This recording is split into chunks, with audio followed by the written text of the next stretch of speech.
Hola, ¿cómo estás? Soy Lourdes Silva. Este es un cuento que baja la prisa y afina la escucha, donde la palabra no empuja, acompaña, donde el río de la voz y el silencio se entienden sin forzar. Ahí, donde decir y callar beben la misma calma.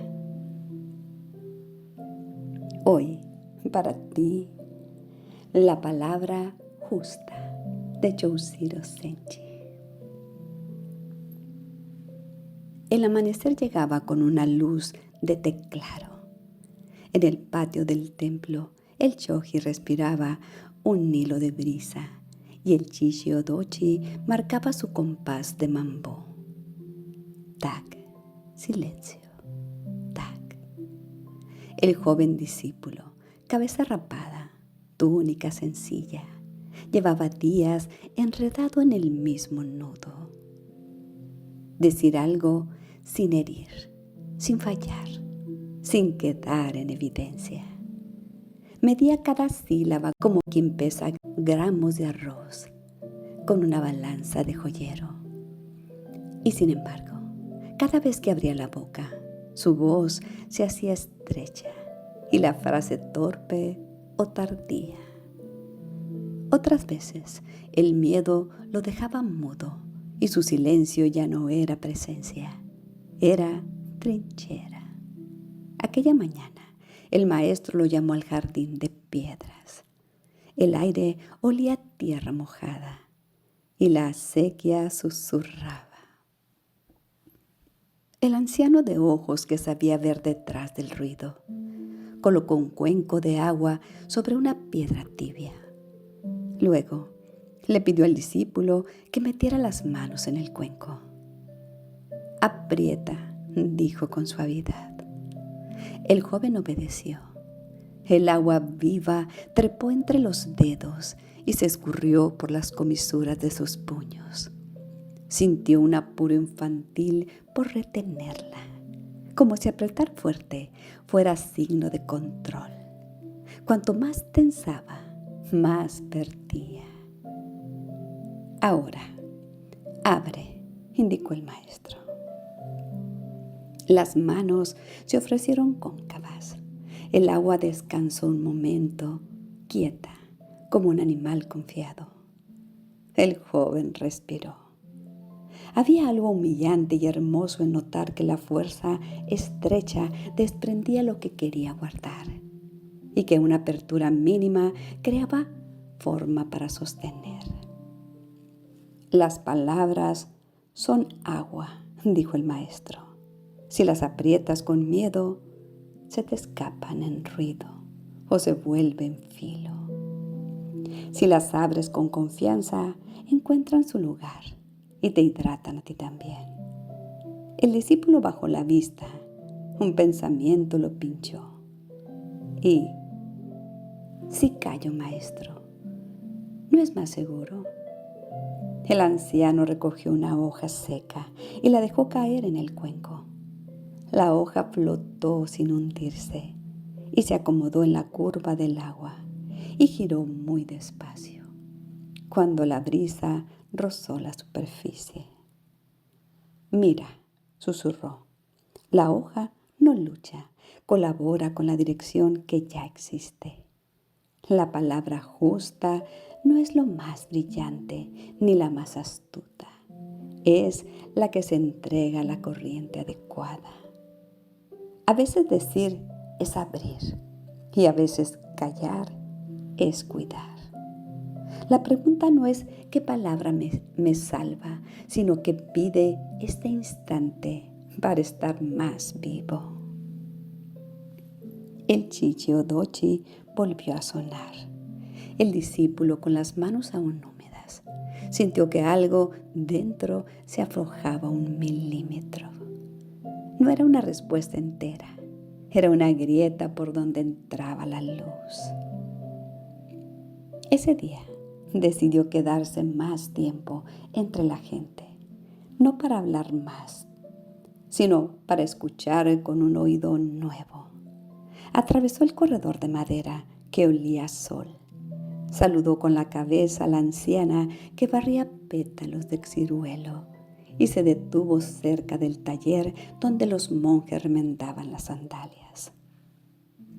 No había discurso, había frases cortas que se posaban y seguían. Un "te alcanzo hilo", un "esa suela pide paciencia", un "hoy el viento viene del norte". Pequeñas piezas que encajaban en la vida de la misma tarde en que nacían. El joven notó que los monjes no buscaban palabras, las dejaban llegar por la tarea. Sus labios no eran puertas que se abrían para vaciar la presa de su cabeza. Eran como una sequía que se alimentaba del mismo río del gesto. A ratos, el silencio quedaba entre ellos como una mesa vacía donde podían apoyarse sin prisa. Más tarde, en la cocina, una novicia derramó agua sobre el tatami. Él, en su instinto de discípulo, fue a hacer una corrección. Cuidado, pero la palabra quedó en el borde sin saltar. Miró sus manos todavía tibias del cuenco de la mañana y comprendió qué pedía el instante. Tomó un paño, se arrodilló, secó su lado. La novicia levantó la vista. Él dijo apenas: "Ya está". Fue suficiente. Allí sintió la primera puntada de una manera de hablar. Cuando el gesto está, la palabra se vuelve ligera. Llega para nombrar, no para empujar. Por la tarde, una discusión breve tensó el aire junto al farol de piedra.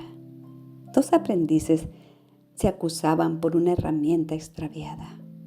El joven sintió la vieja ansiedad de elegir bando, probar sutil inteligencia, cerrar un conflicto con una frase que brillara. Pero esta vez respiró. Había en el ambiente una corriente más ancha que las razones. Se acercó. Señaló el suelo con los ojos. La herramienta dormía bajo un puño. No dijo: "se los dije". Dijo: "aquí". Los dos aprendices rieron con vergüenza. El nudo se soltó sin navaja. Al anochecer buscó al maestro. Lo encontró mirando cómo la luna se levantaba detrás del mambú. "Temo decir menos", confesó, "y temo decir de más. ¿Cómo se aprende el punto justo?".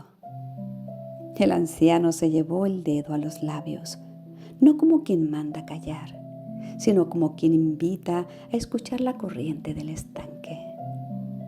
"La palabra justa no nace en la boca", respondió.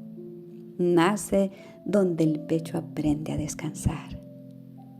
Cuando te vacías como el chichiodochi, lo que suena no es tu prisa, es el peso exacto de lo que cae".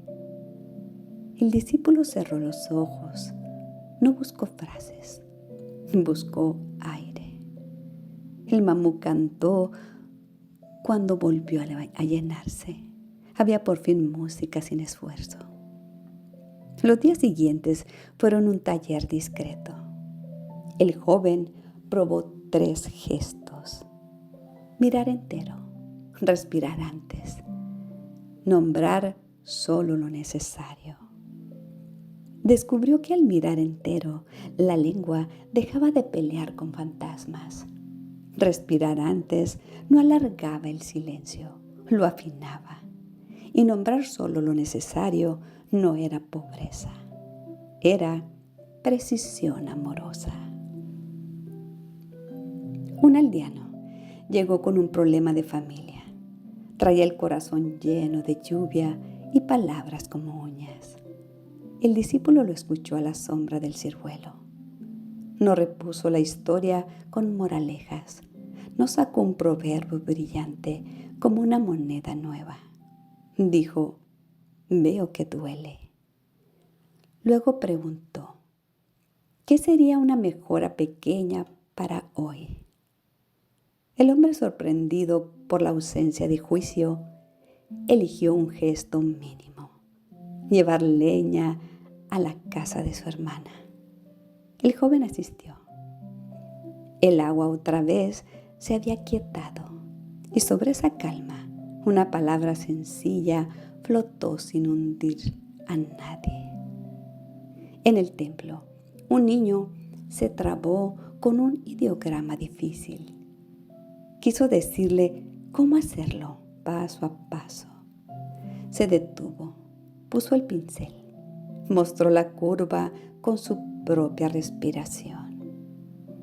El niño copió el aire más que la técnica. Logró el trazo. El discípulo dijo: ahí está. No dijo más para que el logro respirara sin sombra. Una tarde, el maestro lo llevó al borde del río. El cauzal iba abajo como una garganta que habla despacio. En la orilla, un árbol dejaba caer hojas con una paciencia que parecía sabia.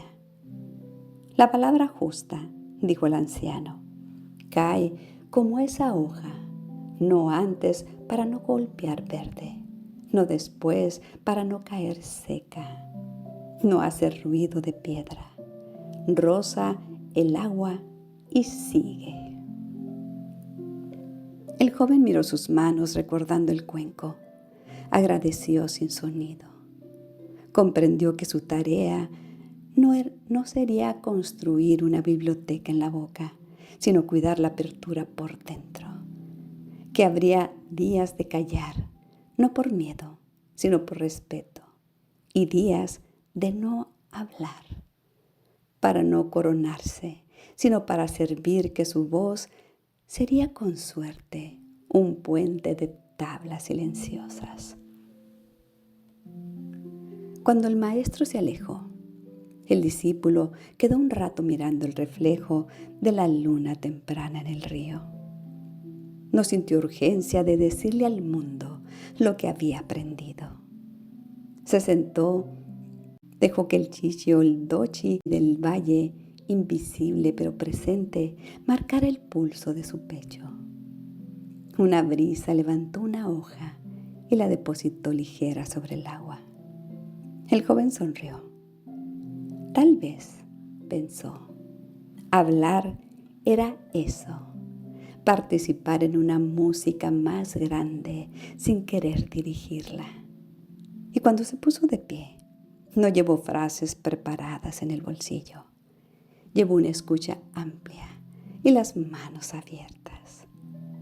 Esta noche, al cruzarse con la novicia de la cocina, le bastó un gesto de cabeza y una sonrisa. Ella respondió con la misma respiración. Nadie se sintió menos. El silencio por un momento fue lenguaje suficiente, y cuando por fin dijo: buenas noches, la palabra cayó, como cae la hoja madura, sin estruendo, sin demostrar nada, exacta. Y así, sin apuro y sin adornos, el discípulo aprendió a mejorar su voz en un agua más honda. No buscó la frase perfecta, buscó el momento que le pedía.